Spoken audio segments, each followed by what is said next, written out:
লা ইলাহা ইল্লাল্লাহ লা ইলাহা ইল্লাল্লাহ লা ইলাহা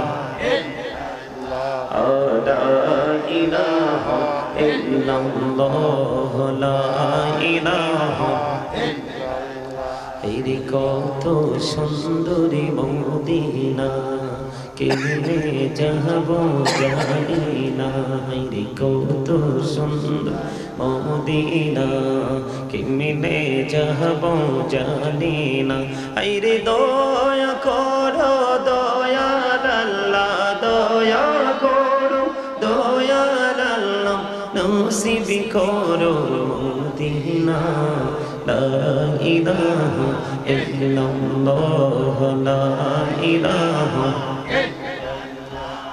লা ইলাহা ভাইজান বলনা কত দূর মদিনা কেমনে যাব জানি না রে বলনা কত দূর মদিনা যাইতে এই মন দেওয়ানা রে দয়া করো দয়াল আল্লাহ দয়া করো দয়াল আল্লাহ নগো সোনার মদিনা লা ইলাহা ইল্লাল্লাহ লা ইলাহা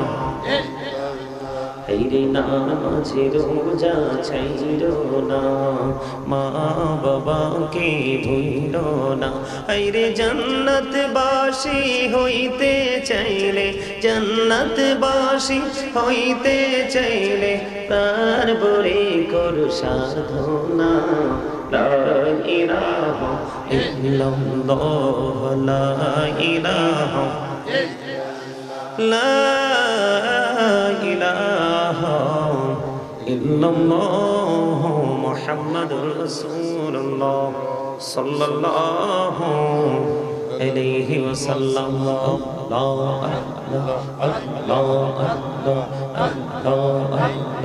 আল্লাহ আল্লাহ এই নামেতে এত মধু এই নামেতে এত মধু জাহলিলি তো আগের দয়াল জাহলিলি তো আগে যতই যাবি নামটি তোমার যতই যাবি নামটি তোমার তবু তুই মধুর লাগে রে দয়া তবু তুই মধুর লাগে আল্লাহ আল্লাহ আল্লাহ আল্লাহ আল্লাহ আল্লাহ আল্লাহ আল্লাহ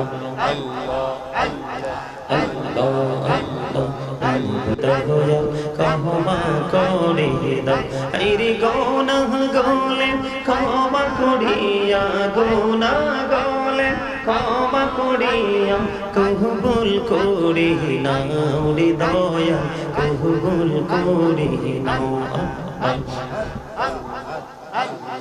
লা ইলাহা ইল্লাল্লাহ মুহাম্মাদুর রাসূলুল্লাহ সাল্লাল্লাহু আলাইহি ওয়াসাল্লাম। উপস্থিত উলামায়ে কেরাম, দাড়ি পাকা আমার মুরব্বী বাবারা, যুবক ভাইয়েরা, পর্দানিশী আমার মা বোনেরা, বিশেষ করে কাগাতোয়া পূর্বপাড়া হযরত জিন্নাত আলী শাহ স্মরণে আজকে বার্ষিক ওয়াজিগর মাহফিলের আয়োজন করা হয়েছে। যারা টাকা দিয়ে, পয়সা দিয়ে, অর্থ দিয়ে, বুদ্ধি দিয়ে, শ্রম দিয়ে, সার্বিক সহযোগিতার মাধ্যমে আজকের এই জান্নাতের বাগান সাজিয়েছেন, সকলের প্রতি আমার আন্তরিক সালাম। আসসালামু আলাইকুম ওয়া রাহমাতুল্লাহি। তোমাদের সমস্যা আছে? তোমরা দুজনের কি সমস্যা আছে? হ্যাঁ, তোমরা দুইজনও যুবক। ওই যে দেখো পিছনের যে টুপি ছাড়া ওইটাও যুবক, অত্যন্ত আদবের সাথে দুরূদ পড়ছে এবং জিকির করছে, আর তোমরা দুজন কথা বলতেছো। ব্যাপার কি? এটা জান্নাতের বাগান। বাহিরে গেলে গুনাহ হয়, আর এখানে আসলে গুনাহ ঝরে যায়। বাহিরে থাকলে কি হয়? বাহিরে থাকলে গুনাহ হয়, আর এখানে আসলে গুনাহ ঝরে যায়। তোমরা যে আসছো, তোমাদের প্রত্যেকটা কদমে কদমে গুনাহগুলি ঝরে গেছে। এটা এতটাই পবিত্র একটা জায়গা। সম্মানিত উপস্থিতি, আপনারা যারাই উপস্থিত হয়েছেন, এখন বর্তমান পরিস্থিতি আমাদের বাংলাদেশের, যতদিন এই বাংলাদেশ বাঁচবে, যতদিন মুসলমান থাকবে, ততদিন কিন্তু আমাদের এই ইসলামকে জিন্দা করার যে প্রক্রিয়া, এই জলসার মাধ্যমে এটা কিন্তু চলমান থাকবে। যেদিন এটা বন্ধ হয়ে যাবে, সেদিন আর পৃথিবীকে বেশি দিন টিকিয়ে রাখা সম্ভব হবে না। সম্মানিত উপস্থিতি, আমি কিন্তু বেশিক্ষণ আলোচনা করব না। আপনাদের কাছে এসেছি কিছু কথা বলেই আজকে আপনাদের কাছ থেকে বিদায় নিব। তবে আমি আপনাদেরকে বিনীতভাবে অনুরোধ করব, আপনারা একটু মন দিয়ে কথাগুলো শুনবেন। আমার কিছু কন্ডিশন আছে, সেই কন্ডিশনগুলো একটু মানবেন। সেই কন্ডিশন হলো, প্রথম যে কন্ডিশন, ফার্স্ট যে কন্ডিশন, সেটা হলো আপনাদের সকলের জবানকে বন্ধ রাখতে হবে। কথা বলবেন না। আপনাদের সকলের জবানকে কি রাখতে হবে? বন্ধ রাখতে হবে। Stop your mouth everybody. সকলের জবানকে বন্ধ রাখতে হবে। দ্বিতীয় শর্ত হলো, আপনাদের সবাইকে আমার কথা মন দিয়ে শুনতে হবে। You listening my lecture very attentively. আমার কথা আপনাদের সবাইকে মন দিয়ে শুনতে হবে। তৃতীয় শর্ত হলো, থার্ড কন্ডিশন হলো, যদি আপনাদের ভালো না লাগে আপনারা বাড়ি চলে যান, বাড়িতে গিয়ে ঘুমান, আপনার স্বাস্থ্যের জন্য অনেক উপকার হবে। তবে দুইটা চোখ খাটার পরে বুঝতে পারবেন ঘুম কত প্রকার ও কি কি। ঘুম কাহাকে বলে বুঝবেন শুধু দুইটা চোখ শুধু বন্ধ হবে। I say go to your seat out of sight. সীমানা ছেড়ে চলে যাবেন, আপনার বাসায় গিয়ে আরামসে ঘুমাবেন। এটা আপনার জন্য অনেক বেটার। কারণ বিবেকবান মানুষ যদি হতে না পারে, একাল হোক আর ওই কালে হোক, এপারে হোক আর আপনি যদি হক্কানি আলেম এবং হক্কানি আল্লাহর ওলিদের সাথে যুক্ত হতে পারেন, আপনার জান্নাত নিশ্চিত। ওমা সুবহানাল্লাহ বলতে পারেন না? এত সুন্দর কথা শুনলে সুবহানাল্লাহ বলতে হয়, এটা বোঝেন না? এটা আমার কথা নয়। আল্লাহ রাব্বুল আলামিন কি বলেছেন? আল্লাহ বলেছেন, join with my dear people, come to my paradise. আল্লাহ বলেছেন, join with my dear people, আমার প্রিয় লোকেদের সাথে যুক্ত হও। কাম টু মাই প্যারাডাইস, আমার জান্নাতে চলে আসো। ফাদখুলি ফি ইবাদি ওয়াদখুলি জান্নাতি। বলেছেন কে? আল্লাহ। এজন্য আলেমদেরকে ভালোবাসা কি উচিত না? তাদের আসরে বসা কি উচিত না? এতটাই আদবের সাথে বসা উচিত। আপনি যদি আল্লাহ রাসূলের প্রেমিক একজন আলেমের জলসায় বসেন, আপনি মনে করবেন যে আল্লাহ রাসূলের জলসায় বসেছেন। কারণ আল্লাহকে আপনি অটোমেটিক পাবেন না, রাসূলের কাছে যেতে হবে। কার কাছে যেতে হবে? রাসূলকে আপনি অটোমেটিক্যালি খুঁজে পাবেন না, আপনাকে রাসূল প্রেমিক আলেম এবং আল্লাহর ওলিদের কাছে যেতে হবে। কথা আমার বোঝেন নাই? আপনি শুধু সারা জীবন বলবেন যে আমি আমার সন্তানকে উচ্চ শিক্ষায় শিক্ষিত করব, এডুকেটেড পারসন হিসেবে তাকে আমি প্রিপেয়ার করব, কিন্তু আপনি কি ঘরে বসে থাকলে হবে? নাকি যেখানে টিচিং দেওয়া হয় ওখানে নিয়ে যেতে হবে? শুধু ওখানে নিয়ে গেলে হবে না, আপনার সন্তানটাকে, যিনি অত্যন্ত ভেরি এক্সপেরিয়েন্স টিচার, ওই টিচারের সাথে আপনার সন্তানটাকে কি করে দিতে হবে? অ্যাডজাস্ট করে দিতে হবে, সম্পৃক্ত করে দিতে হবে। তখনই কিন্তু সে ধীরে ধীরে তার কাছ থেকে ইনস্ট্রাকশন পেতে পেতে একদিন কিন্তু সে কি হয়ে যাবে? টিচার হয়ে যাবে। এটাই কিন্তু বাস্তবতা। বাস্তবতাকে অস্বীকার করার কোন স্কোপ নেই। বিবেকবান মানুষ তারাই। এই ওয়াজ মাহফিল বিবেকবান মানুষের জন্য, বিবেকহীনদের জন্য নয়। এই আলোচনার জলসা আজকে বুদ্ধিমান মানুষের জন্য, বুদ্ধিহীনদের জন্য নয়। আজকের এই নুরানি জলসা সেন্স এবিলিটি পারসনদের জন্য, সেন্সলেসদের জন্য নয়। আজকের এই জান্নাতের বাগান আপনাদের এলাকাবাসীর জন্য নিয়ামত, যারা আসবেন তাদের জন্য নিয়ামত, এবং আপনাদের যে আপন স্বজন কবরে রয়েছে তাদের জন্য নিয়ামত। কারণ কোন গ্রামের উপর দিয়ে যদি হক্কানি কোন আলেম হেঁটে যায় একটা মুহূর্তের জন্য, কয়টা মুহূর্ত? একটা মুহূর্তের জন্য, ক্ষণিকের জন্য যদি কোন গ্রামের উপর দিয়ে আল্লাহর কোন প্রিয় আল্লাহর কোন প্রিয় সাদিকিন হেঁটে যায়, আল্লাহ রাব্বুল আলামিন কমপক্ষে 40 দিন পর্যন্ত ওই গ্রামবাসীর কবর আযাব বন্ধ করে দেয়, কারণ তাদের ছোঁয়া এত দামি। এই জন্য আল্লাহ বলেছেন ইন্নামা ইয়াখশাল্লাহা মিন ইবাদিহিল উলামা। আল্লাহ বলেছেন পৃথিবীতে আমার যে বান্দা আছে, বান্দাগুলোর মধ্যে সবচেয়ে বেশি আমি আল্লাহকে ভয় করে যারা, তারা হলো হক্কানি আলেমরা। কারা? হক্কানি আলেমরা। এই জন্য আল্লাহ বলেছেন, এদিকে তাকাও, আল্লাহ বলেছেন join with my dear people, come to my paradise. আমার প্রিয় লোকেদের সাথে যুক্ত হও আর আমার জান্নাতে চলে আসো। এখন জান্নাতে যাওয়ার পর আমরা কি করব? একটা প্রশ্ন আসে না যে আমরা একটা প্লেসকে আমরা আপন করে নিলাম, এখানে আমরা উপস্থিত হলাম, কিন্তু এখানে যাওয়ার পরে কাজটা কি? আল্লাহ রাব্বুল আলামিন বলে এখানে আসার পরে শুধু তোমরা রিল্যাক্স মোডে থাকবা। এখানে সবচেয়ে বড় গুরুত্বপূর্ণ জায়গাটা হলো আল্লাহ বলেছেন ইনদা রাব্বিহিম ইউরযাকুন। আল্লাহ বলেছেন দে রিসিভ ফুড ফ্রম আল্লাহ। আল্লাহ রাব্বুল আলামিন বলেছেন এখানে এসে তোমরা নিয়ামত ভক্ষণ করবা, জান্নাতি খাবার। আরে আরে সুবহানাল্লাহ। আপনারা কি অসুস্থ? আচ্ছা বলুন তো কাকে অসুস্থ বলে বলতে পারেন? শারীরিকভাবে অসুস্থ যিনি তাকে অসুস্থ বলে, নাকি মানসিকভাবে যিনি অসুস্থ তাকে অসুস্থ বলে? মানসিক অসুস্থ যিনি, ইনি হলেন প্রকৃত অসুস্থ। কারণ মানুষের আসল সত্তা তার এই দেহটা নয়, মানুষের আসল সত্তা হলো তার আত্মা। কারণ আপনার আমার জীবনে অনেক শুনেছি dead body, he is dead and she is dead, আমরা অনেক শুনেছি, কিন্তু ডেড সোল এটা কিন্তু কোনোদিন শুনিনি, ঠিক না? সোল মানে হলো ইংলিশ, বাংলাতে বলা হয় আত্মা, আর আল্লাহর কোরআনের ভাষা আরবিতে বলা হয় রূহ।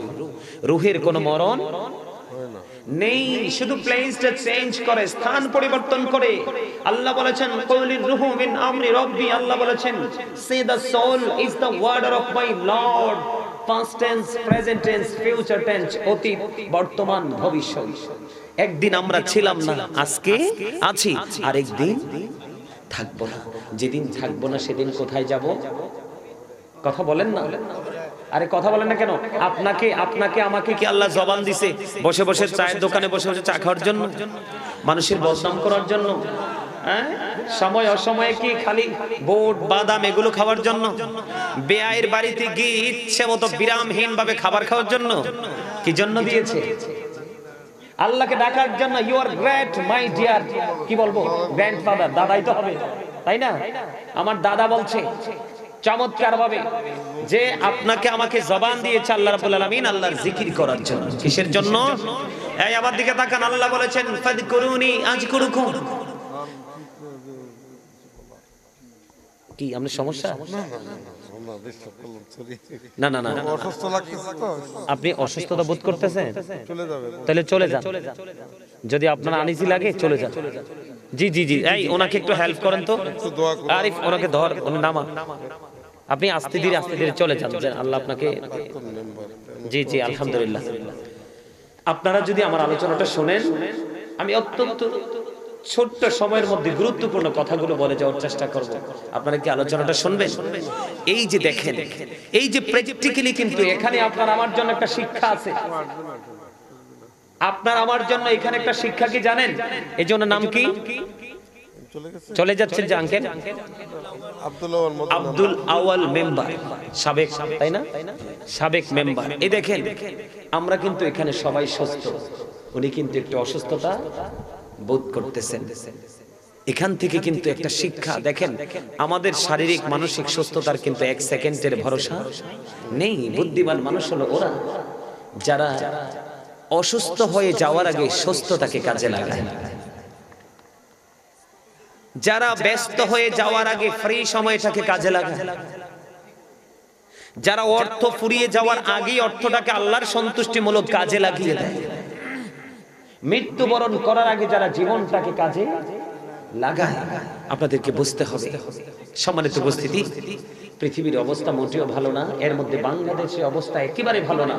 কারণ এই যে আপনারা মুরব্বী যারা আছেন, মুরব্বীরা, এই মুরব্বীরা যখন চলে যাবেন, মনে রাখবেন এই বাংলাদেশকে বেশি দিন টিকিয়ে রাখা সম্ভব হবে না। কারণ এখনো পর্যন্ত খুঁজলে দেখা যায় মুরব্বীদের সিনায় আল্লাহ রাসূলের প্রেম ভালোবাসায় ভরা। বর্তমান প্রজন্মের ইয়াং যুবক যুবতী যারা, তাদের অন্তর হিংসা, নোংরামি আর আত্মগরিমায় ভরা। মুরব্বীরা এখনো কিন্তু হাঁটতে পারে না, হাইয়া আলাস সালাহ বলতে দেরি মসজিদের দিকে ছুটে যায়। কিন্তু ইয়াং ম্যানরা যারা জাগ বেঁধে বেঁধে কবুতরের মতো এক একটা জায়গায় তারা জটলা পাকিয়ে গল্প করে দুনিয়ার রঙ্গমঞ্চ নিয়ে ব্যস্ত থাকে, কিন্তু মসজিদে যায়। এটাই কিন্তু আমাদের জন্য সবচেয়ে বড় ভয়ের জায়গা। কারণ ইসলাম যখন আবির্ভূত হয়েছিল তখন ইসলাম ছিল গরীব। আবার কিয়ামতের পূর্বক্ষণে ইসলাম হয়ে যাবে গরীব। আর এই গরীব হওয়াই হলো কিয়ামতের সিম্পটম। এখন কিন্তু ইসলাম গরীব হয়ে গেছে। যেমন জিকির যারা করে এবং জিকির যারা করে না, উভয়ের পার্থক্য হলো জিন্দা এবং মুর্দা মানুষের মতো। যারা জিকির করে তারা জাকির, যারা জিকির করে না তারা গাফেল। জিকির যারা করে তারা জিন্দা, জিকির যারা করে না তারা মুর্দা। যদিও তাদেরকে দেখতে বডি স্ট্রাকচারটার দিকে তাকালে মনে হয় তারা একদম মানে স্ট্রং ম্যান, কিন্তু আসলে আত্মার দিক দিয়ে, রুহের দিক দিয়ে কিন্তু তারা 100% মৃত। যেমন এটা কিন্তু একটা জিকিরের জলসা। এটা কি জিকিরের জলসা? নামাজ একটা জিকিরের জলসা। যেই আমলটা একই জায়গায় দাঁড়িয়ে এবং বসে সম্পন্ন করা হয় এটাকে বলা হয় জিকিরের জলসা। যেমন নামাজ, যেই আমলটা বিভিন্ন জায়গা পরিদর্শন করে সম্পন্ন করা হয় এটাকে বলা হয় জিকিরের জুলুস। কিরে কিরে পড়ে গেছে, কি হইছে কি হইছে? ও আচ্ছা আচ্ছা আচ্ছা আচ্ছা আচ্ছা, এই এদিকে যা, তোর আসছ কি জন্য? লোক আছে না, এদিকে যা।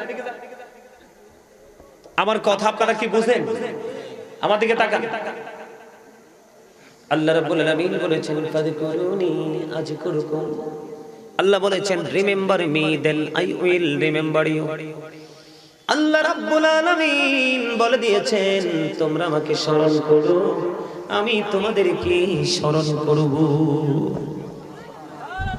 তার মানে তোমরা যদি আল্লাহর জিকির করো আল্লাহ রাব্বুল আলামিন তোমাদের জিকির করবে। জোরে জোরে সুবহানাল্লাহ। আল্লাহ বলেছেন ইয়া আইয়ুহাল্লাযীনা আমানু যকুরুল্লাহা যিকরান কাসীরা ওয়াসাব্বিহুহু বুকরাতান ওয়াসীলা।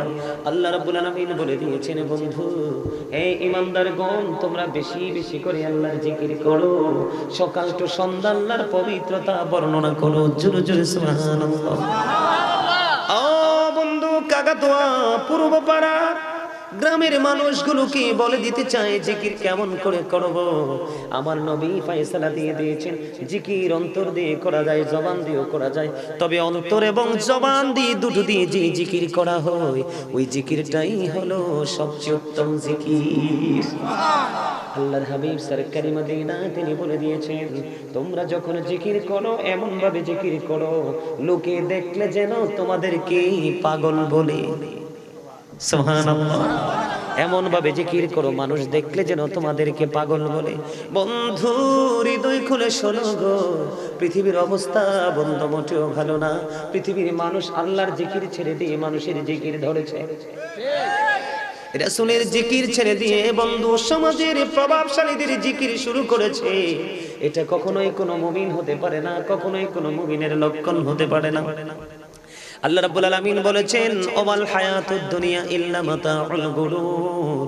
দুনিয়ার জীবন একটা ধোঁকা ছাড়া, প্রতারণা ছাড়া কিছুই নয় রে কাকাতো পূর্ব পাড়ার মানুষ। কেমন করে বুঝাইলে বুঝবা? কোরআন শরীফের 19 পারা করো সূরা শুআরার 88 নম্বর আয়াতে আল্লাহ বলে দিয়েছেন ইয়াউমা লা ইয়ানফাউ মালু ওয়ালা বানুন। আল্লাহ রাব্বুল আলামিন বলে দিয়েছে আপনার ধন সম্পদ সন্তান সন্ততি কিচ্ছু কাজে লাগবে না। আপনি কার জন্য এগুলো করছেন? আপনি চলে যাওয়ার পরে সন্তান আপনার কবরের পারে যাবে না। বর্তমানে যেই দুনিয়া এসেছে বলবে বেদাত। কথা বলেন না কেন? বলবে বেদাত, বাবার কবরে যাওয়া লাগবে না, বাবার জন্য দোয়া লাগবে না। ও বন্ধু, এই জন্য বলেছি